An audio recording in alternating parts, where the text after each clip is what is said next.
WordPress offers quite a few settings options. In this video, we'll walk through them so you'll have a good understanding of which settings you'd like to customize. From the WordPress dashboard, locate the Settings menu. If we hover over this menu, you'll see a sub-menu appear with options for General, Writing, Reading, Discussion, Media, and Permalinks. To get started, let's visit the General Settings page. The first thing you'll notice in General Settings is your site title and tagline. You'll want to make sure these titles match your site because your site title will be visible in Google search results. By default, WordPress includes just another WordPress site as your site's tagline. You'll probably want to update this tagline to be descriptive of your site because it will also show up in Google search results for your site.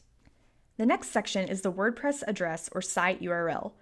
For the site address URL, you can enter the address if you want your site homepage to be different from the directory where you installed WordPress.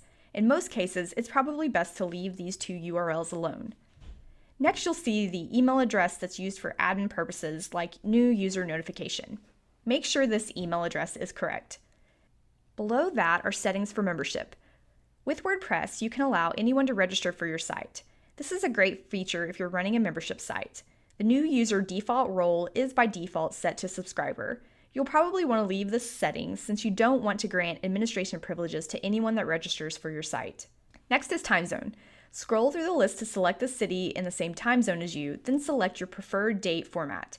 Keep in mind this date format will be visible on blog posts. If you have any questions about this format, you can check out the documentation on date and time formatting by clicking the link below this section. Last is time format and week starts on. Once you've updated or changed these settings, click Save Changes. Next up are writing settings. From the menu on the left, click to open the writing settings page. All of the settings on this page apply to writing and publishing content for your site. The top section controls the editor within the dashboard, while the rest control external publishing methods. In the first section, you'll see options for formatting and for default categories and format of posts. The next section is the Press This bookmarklet. Press This is a bookmarklet that makes it easy to blog about things you find on the web.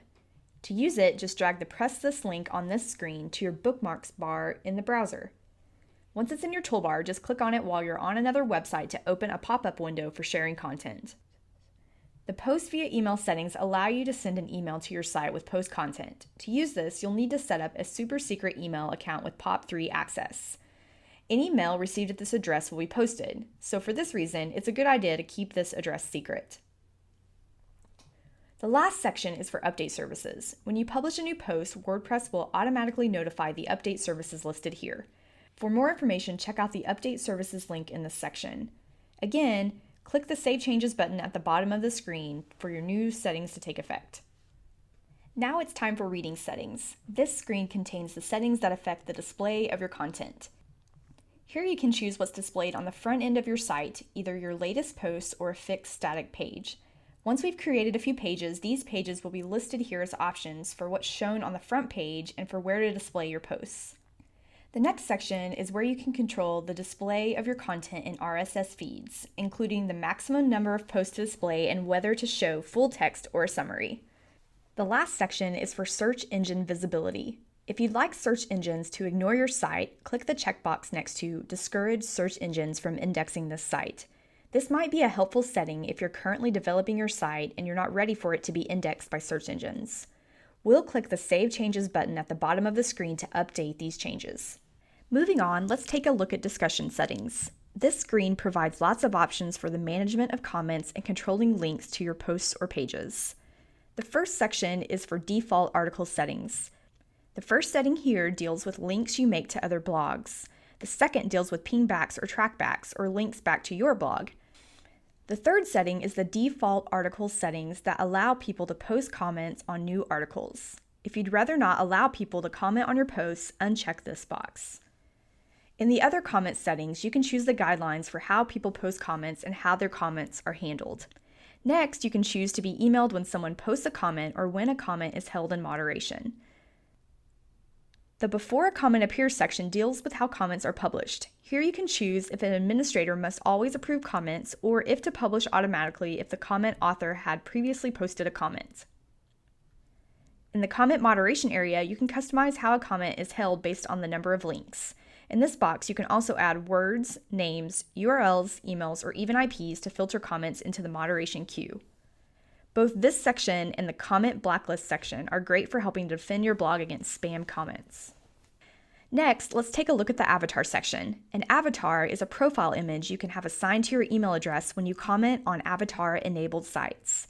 Here you can enable the display of avatars for people who comment on your site, filter by their rating, or choose a default avatar for people that don't already have a custom one of their own. If you don't already have an avatar, visit gravatar.com to upload your own. Make sure to click the Save Changes button at the bottom of this page and we'll move on to Media Settings. The Media Settings page allows you to set maximum sizes for images inserted into the body of a post. These settings are great for saving time if you always want images to be the same size or if you want to apply default settings for medium or large image sizes. The Uploading Files option allows you to select whether or not your uploads are organized into month or year-based folders. Click Save Changes and let's move on to the last settings page for permalinks. Permalinks are the permanent URLs to individual pages and blog posts, as well as to category and tag archives. Basically, a permalink is the web address used to link to your content that is permanent and never changes. That's why they're called permalinks.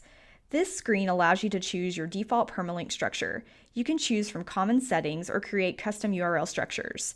By default, WordPress uses web URLs which have question marks and lots of numbers in them.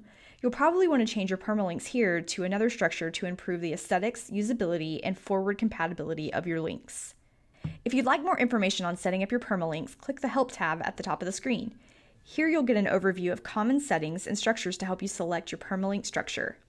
Okay, that was a lot of WordPress settings. It's a lot to go over, but walking through all of these settings options for your WordPress site will save you a lot of time in the long run. We'll see you in the next video in this series, where we'll be covering the differences between WordPress posts and pages.